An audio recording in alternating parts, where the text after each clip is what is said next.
Boa noite, bem-vindos ao Momento Antagonista com Cláudio Dantas. Hoje, 29 de novembro, a gente está encerrando o mês, está encerrando a semana também, sexta-feira. Eu estou gravando tarde porque aqui o trabalho vai até... Aqui não tem happy hour não, gente, para vocês saberem. Inclusive, acabamos de colocar aí no site a notícia que Gilmar Mendes resolveu, então, revogar a liminar concedida ao Flávio Bolsonaro e liberou a investigação por suspeita de rachadinha. Investigação que está sendo tocada pelo Ministério Público lá no Rio de Janeiro. Essa decisão não é consequência do pedido de impeachment dos bolsonaristas que foram para a rua, não. A decisão ela é consequência, né, do julgamento de ontem, e é claro, mas o voto do Gilmar foi no mesmo sentido, né, vamos dizer assim, garantir o compartilhamento total das informações, dos dados bancários, fiscais, da Receita, do COAF, do Banco Central com o Ministério Público. É engraçado que o Gilmar fez um voto que parecia que ia em outra direção, mas acabou aderindo ali à tese do Alexandre de Moraes, assim como vários outros ministros, né, como a maioria dos ministros, acabou ficando aí 9, né, 9 ministros, até o Dias Toffoli, como eu disse ontem, vai reescrever aí o seu voto.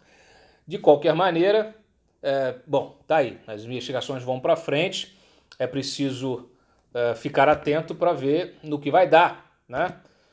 E nesse sentido de várias investigações, claro, você teve aí mais de 900 investigações retesadas e agora elas começam a ser retomadas. Então, por exemplo, a Polícia Civil do Rio de Janeiro retomou 140 investigações sobre lavagem de dinheiro e outros crimes patrimoniais. É incrível, né? E isso vai se repetir em diversos lugares, em diversas instâncias, diversos tipos de crime diferente. Inclusive, uma das investigações retomadas tem a ver com o Rony Lessa, né, o acusado lá de ser o assassino da Marielle Franco. Mas tem muita coisa, tem investigação do Cabral, tem investigação do Marconi Perillo, tem várias investigações aí contra políticos que agora vão continuar, né? Inclusive lá em Curitiba também. Muito importante, vamos ver, então vamos acompanhar tudo isso para que vocês fiquem absolutamente bem informados. Bom, nós tivemos mais cedo, eu até comentei no Boletim a Mais, nós tivemos mais cedo a Polícia Federal nas ruas, fez busca e apreensão nos escritórios do César Asfor Rocha, advogado, ex-presidente do STJ, que é suspeito, é investigado por suspeita de vender a decisão que suspendeu a Operação Castelo de Areia. Vocês que estão acompanhando aí o antagonista sabem do que se trata. Ele já tinha sido alvo aí de uma primeira Operação Ápios, né? Uma primeira fase, e agora ele novamente aí os escritórios. Por quê? Por suspeita de destruir provas. O que acontece é que a Polícia Federal esteve primeiramente nos escritórios, na casa, na residência dele, na verdade, e verificou a existência de toda uma instalação para computadores, inclusive até impressora, mas sem os computadores. É engraçado que isso me lembra o que aconteceu quando a Polícia Federal bateu lá na Projeto, lá na empresa lá do Palocci, né? E que acabou depois o Palocci sendo preso e vocês conhecem a história, virou delator e etc. Mas ele tinha feito justamente isso, ele pegou todos os computadores da empresa dele, lá da Projeto, da consultoria Projeto, e tirou. Então a polícia chegou lá, só tinha os cabos, né? E nesse caso do César Asfor Rocha aconteceu algo parecido e também foi verificada na busca, na apreensão dos celulares na primeira fase, a formatação desses celulares, da memória desses celulares. Então está configurada aí, segundo a Polícia Federal, tentativa aí de obstrução de justiça, né, com destruição de provas. Aliás, pelo mesmo motivo, tentativa de destruição de provas, foi também deflagrada mais cedo uma operação, a segunda fase da operação Faroeste, que investiga aquele esquema bilionário, né, envolvendo grilagem de terras no oeste da Bahia, que envolve a cúpula do judiciário baiano. Então hoje foi presa a ex-presidente do TJ de lá, a Maria Socorro Barreto Santiago. Então a coisa tá evoluindo aí. A lava-toga, já falei aqui, tá indo, hein? E a FIFA anunciou também o banimento perpétuo do Ricardo Teixeira, ex-presidente da CBF, de todas as atividades ligadas ao futebol, tá? A Câmara Decisória do Conselho de Ética da entidade considerou Teixeira culpado pelo crime de suborno em contratos da CBF, Conmebol, CONCACAF, com empresas de mídia e também direitos de transmissão de TV entre os anos 2006 e 2012. Ele terá de pagar também uma multa de 1 milhão de francos suíços, 4,2 milhões. Essa mesma pena foi imposta também a Marco Polo Del Nero e José Maria Marinho. Realmente, o que fizeram com o futebol nesses tempos é de doer, né? Então, assim, muita coisa ainda vai acontecer nessa área, muita investigação correndo. Tem até delação premiada lá nos Estados Unidos. Tem muita coisa acontecendo. Mas vamos em frente. O STJ, aí a notícia é ruim, o STJ revogou a ordem de prisão do Horácio Cartes, o ex-presidente do Paraguai, que é sócio, né, do Darío Messer, do doleiro, mega doleiro Darío Messer, e ele estava como um dos alvos de mandado de prisão daquela última fase, porque ele foi investigado aí por estar dando proteção para o Darío Messer na época em que ele ficou foragido da Lava Jato do Rio, naquela operação Câmbio-Desligo. Então nós falamos disso, falei disso aqui em semanas atrás.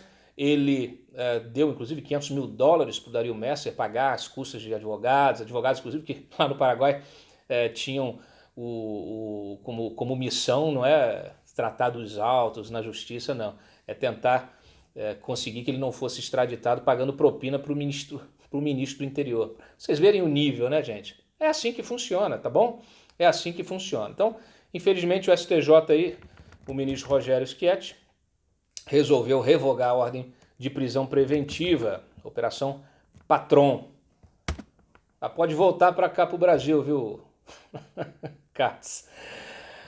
Vamos em frente.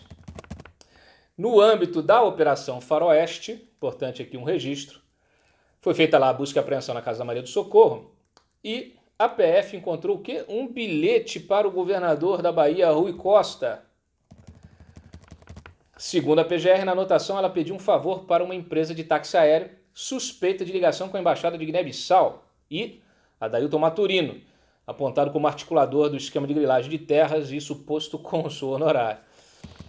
Foi encontrada outra anotação também sobre um processo em andamento na Justiça Federal em Brasília, de interesse da mesma empresa, com os dizeres julgar favorável, entre aspas. Só rindo, né? Tô rindo porque essa gente está presa, né? Felizmente.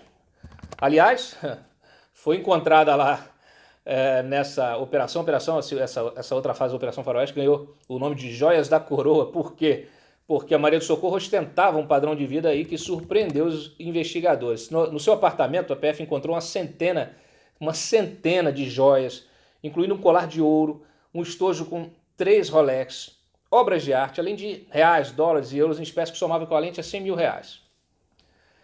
Informação da Cruzoé. E lembra muito o que aconteceu quando fizeram a busca e a apreensão lá nos apartamentos do Sérgio Cabral, né? Aliás, estamos aguardando aí desdobramentos das delações lá do Rio, que também vão implodir a cúpula do Judiciário Fluminense. E falando em cúpula, a cúpula da OAB deve decidir se avança ou não, né, com o pedido de impeachment do Toffoli. É sim, a diretoria da OAB vai se reunir no próximo dia 10 de dezembro para avaliar a tramitação de um pedido de impeachment do Dias Toffoli, que foi feito pelo Instituto Nacional de Advocacia. A gente deu em primeira mão esse pedido aqui, nosso repórter Diego Amorim. O pedido, então, foi feito aí direcionado a Felipe Santa Cruz, no presidente da OAB. Vamos ver o que acontece. O motivo é aquele avanço, né, nos dados bancários e fiscais de 600 mil pessoas. O presidente da OAB vai se reunir com o vice, Luiz Viana Queiroz, o tesoureiro, o secretário-geral, o secretário adjunto, enfim. Eles vão avaliar aí se leva o pedido do INAD ao Conselho Federal, que é o órgão máximo de deliberação que tem, então, essa reunião marcada para o dia 10. Vamos acompanhar e trazer para vocês em primeira mão tudo o que acontecer lá. Olha, eu trouxe algumas matérias exclusivas hoje que são importantes para a gente guardar na nossa prateleira, tá? Uma envolve justamente o Darío Messer. Darío Messer que foi sócio do presidente do Paraguai, como eu acabei de dizer, o Horácio Cartes, né? Beneficiado agora com essa revogação da ordem de prisão. Horácio Cartes, sócio do Dario Messer, doleiro. Bom, eu descobri que o Dario Messer também tinha outros sócios famosos. Ele foi sócio de um empresário chamado Rogério Jonas Zilberstein, o Rogerinho. Rogerinho, simplesmente um dos mais famosos empresários do setor imobiliário do Rio de Janeiro. Rogerinho era vice-presidente do Conselho de Administração da Cirela, líder aí no setor imobiliário. Inclusive está bombando, aí, até ranking agora recente, está bombando na Bolsa. A Cirela é do Eli Horn, tá? Eli Horn, inclusive foi sócio do Paulo Guedes. Mas no caso aqui, vamos nos concentrar no Rogerinho. Rogerinho, ele morreu em circunstâncias bastante estranhas, né? Ele morreu na véspera do segundo turno da eleição presidencial, da eleição do Bolsonaro. Morreu na véspera. Caiu do 10º andar do seu apartamento lá no Leblon.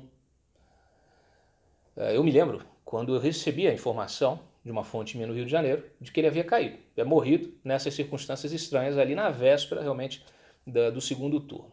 E, bom, continuei ali a minha apuração investigando até que eu descobri essas relações, a relação dele com o Dario Messer. Nessa época o Dario Messer ainda estava foragido, tá?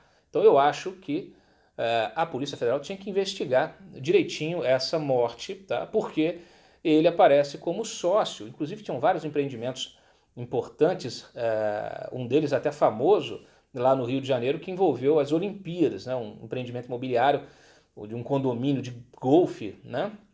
Golfe olímpico e tal, criou muita polêmica em função de estar invadindo lá parques de áreas de proteção ambiental, Parque Nacional, etc. Bom, enfim, fizeram o empreendimento e tem muita coisa que rola aí de informação nos bastidores, de suspeitas, de boatos e tal, que deveriam ser investigados, a meu ver, pelo Ministério Público, pela Polícia Federal. De qualquer maneira, o que eu trouxe nessa matéria? Um contrato antigo, um contrato de 2000, do Dario Messer com o Rogerinho, eles estabelecendo ali, é quase um contrato de gaveta, porque ele aparece como um sócio oculto, o Dario Messer, enquanto o sócio ostensivo é o Rogerinho, que através da empresa dele participa de uma outra empresa, né, que tem a Cirela como sócia, a empresa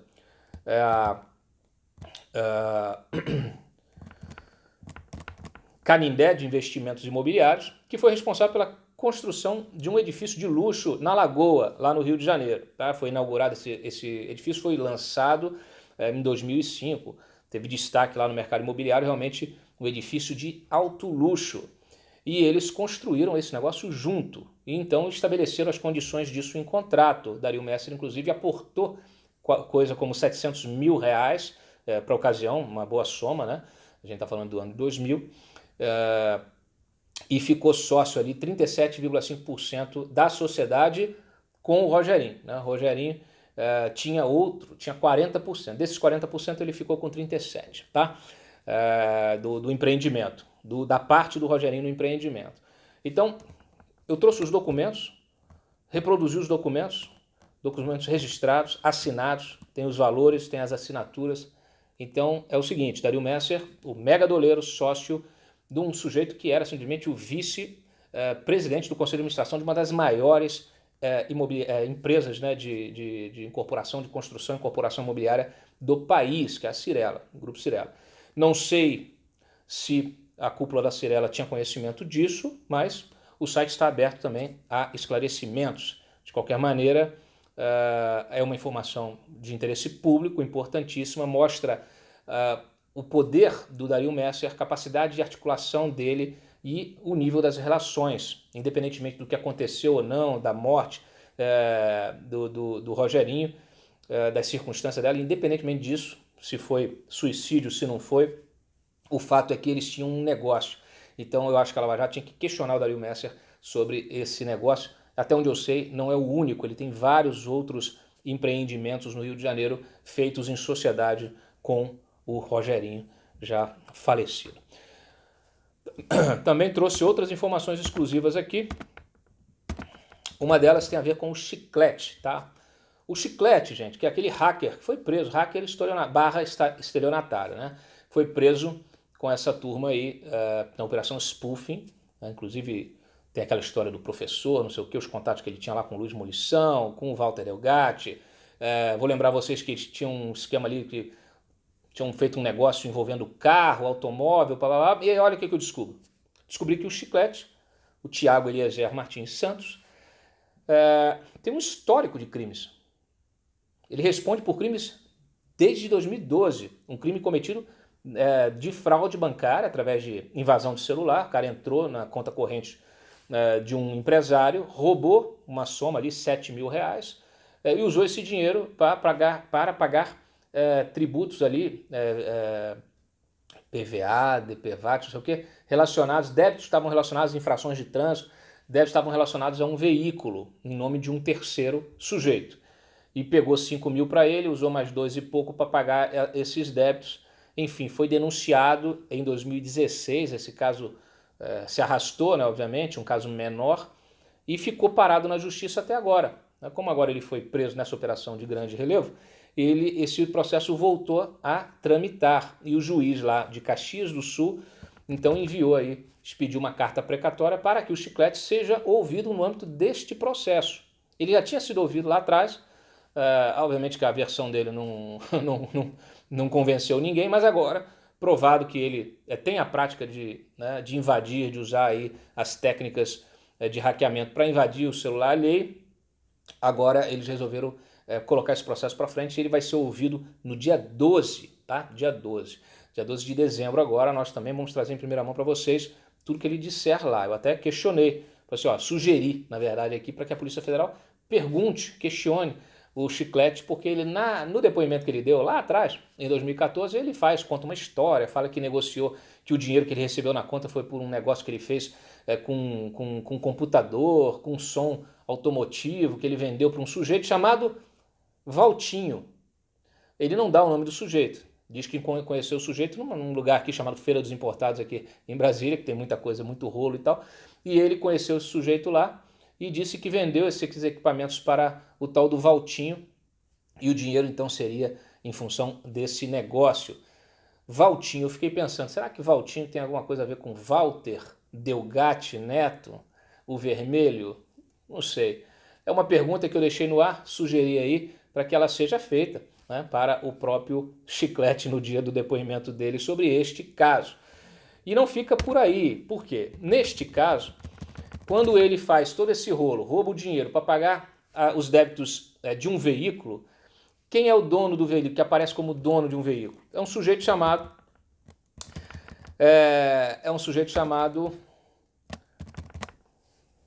Márcio Brito Rezende. Márcio Brito Rezende foi preso, foi alvo de 2 operações da Polícia Civil aqui no Distrito Federal.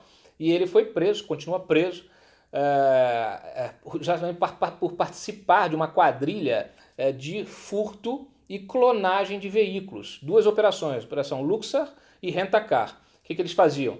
Pegavam a grana, pegavam o carro, alugavam um carro de luxo, né, numa locadora, clonavam a placa desse veículo, depois negociavam esse veículo ou trocavam esse veículo por drogas e armas.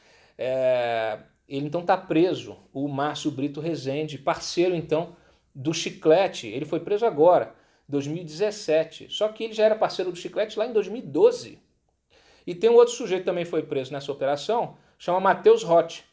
Matheus Roth, que também já está aqui, tem uma ficha corrida aqui, uma capivara enorme. Foi preso por porte de arma, já foi preso até, está respondendo ali um processo de suspeita de homicídio, né, porque ele foi encontrado com uma arma que tinha sido usada num crime, então passou a responder ali. Enfim, eu apurei com as minhas fontes que me disseram que o Matheus Roth é muito amigo do Chiclete, muito amigo, tá? Gente que conviveu com o Chiclete falava assim, não, pô, o melhor amigo dele é esse tal de Matheus Roth. Então esse Matheus Roth está preso. Eu não sei se a Polícia Federal pensou em ouvi-lo, se conhece ou desconhece essas informações, mas enfim, estou aqui para colaborar e trouxe então todas essas informações, trarei mais informações a respeito disso, a respeito dessa rede de crimes, né, do Chiclete. Chiclete que então está aí, não tem nada a ver com um simples hacker, né? Ele é realmente um criminoso, estelionatário, ladrão, né, de dados, ladrão de dinheiro, roubou aqui mediante essas fraudes bancárias, roubou de terceiros, se ele fez isso em 2012, olha, 13, 14, 15, 16, 17, 18, 19, 7 anos aí no crime. Então tem muito a ser apurado dessa história aí e claro, não dá para a PF confiar na palavra de ninguém. É isso, minha gente. Bom descanso no fim de semana. Voltamos na segunda-feira com mais um Momento Antagonista comigo, Cláudio Dantas. Eu agradeço sempre a audiência de vocês. Curtam e compartilhem o vídeo nas suas redes sociais. Me sigam no Twitter, @Cláudio e Dantas. Um abraço. O Walter Delgatti me seguia também. Um abraço e a gente se vê na segunda. Bom descanso a todos.